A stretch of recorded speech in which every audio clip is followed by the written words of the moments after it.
friends, and welcome back to another Before You Read lecture. This is, at long last, our final Before You Read lecture on the book of Ezekiel, focusing on chapters 40 through 48.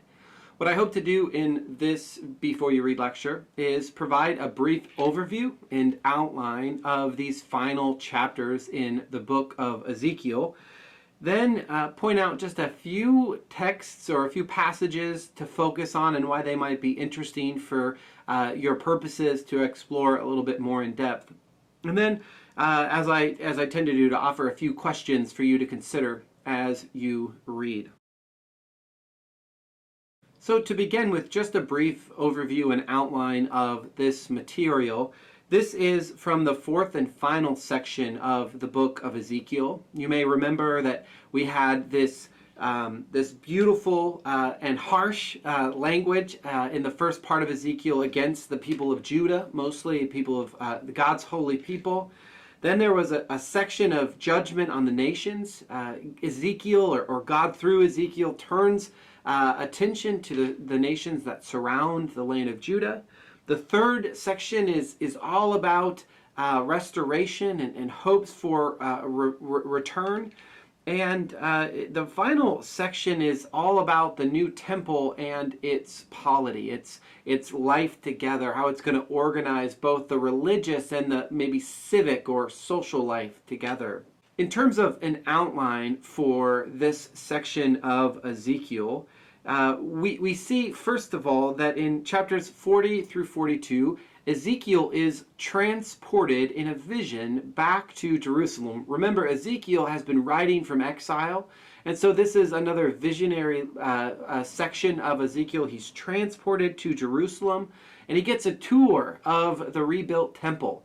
And the tour, as you're going to find out, is given in excruciating detail about the measurements of the temple and its environs. In chapter 43, the first part of chapter 43, verses 1 through 11, Ezekiel narrates or describes the return of God's glory to the temple. Remember, early in the first part, God kind of responds with what's going on in the ground in that part of the land and says, "I'm out. See you later." He pieces out.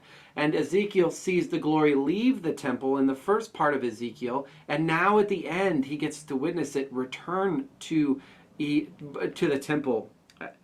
That's in 43, 1 through 11. In 43, 12 through 46, 24, so 3 or so chapters, Ezekiel provides a number of instructions that are related to Torah, to life together, to how to create a holy and sacred space and a holy and sacred lifestyle. It's going to sound like Leviticus in many ways. It's going to echo some of the stipulations, some of the commands that we see in the book of Leviticus. And then in chapters 47 through 48, we see a number of various instructions related to the land that lies beyond the temple. And so, again, if we could just zoom out just real quick about this flow and the overall arc of Ezekiel. Remember, Ezekiel is a book wrestling with exile. It's wrestling with the destruction of Israel at the hands of the Babylonians. It's dealing with how do we worship, how do we praise God when the temple has been destroyed. And so that's the beginning of. And Ezekiel offers all sorts of theological rationales about human sin and about God's choice and God's freedom.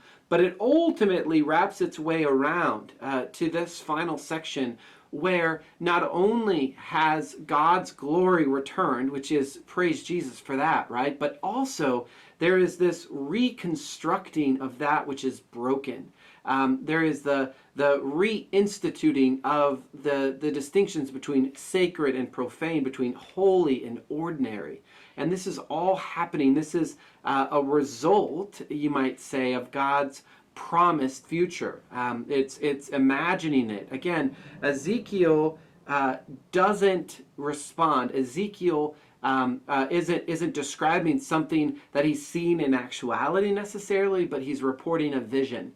And it's a vision that comes not after exile, not like Ezra and Nehemiah when they've been released by Cyrus, but it comes in the midst of exile.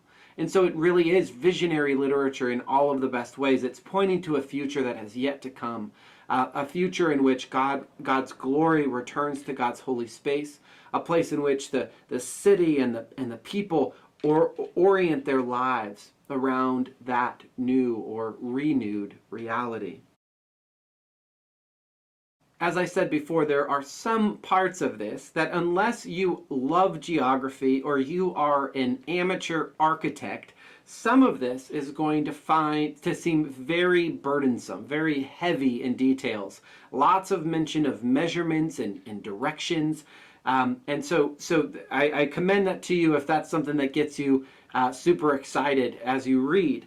But I did want to highlight just a couple of places that I think are, in the midst of all the details about building and about measurements, are worth our attention.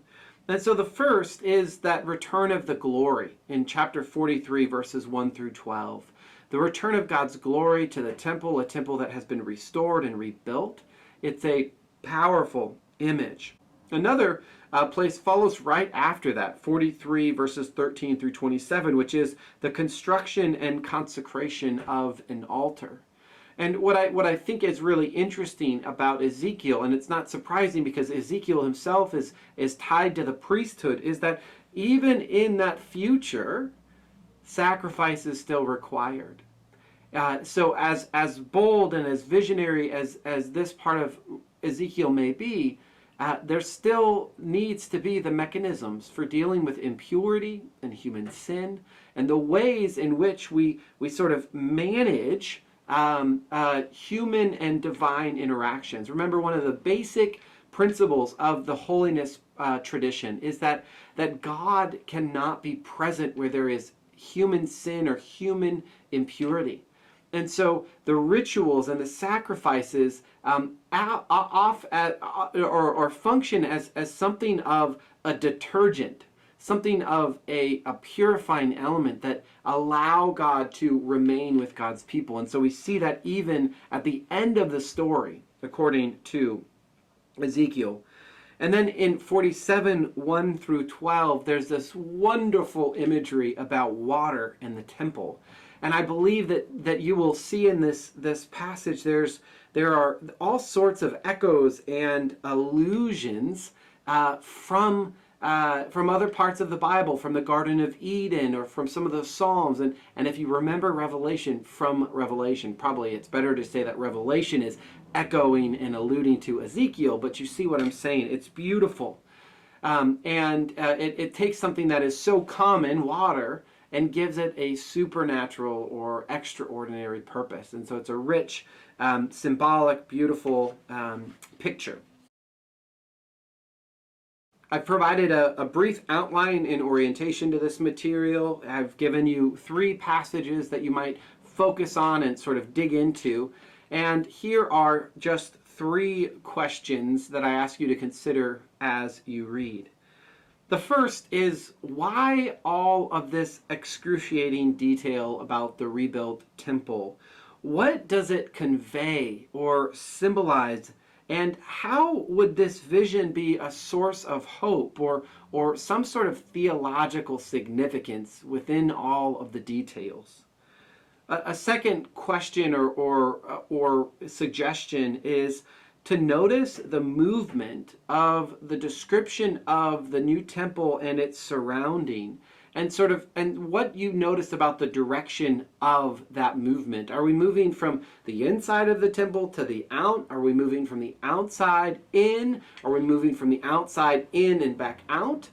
Pay attention to that movement as you read. And then third question, how does any of this add to your understanding of God? Again, this is the question of theological relevance. How does it stick with you? How does it inform you? How does it challenge you? How does it inspire you? How does it confound you? What does it do with your understanding of God?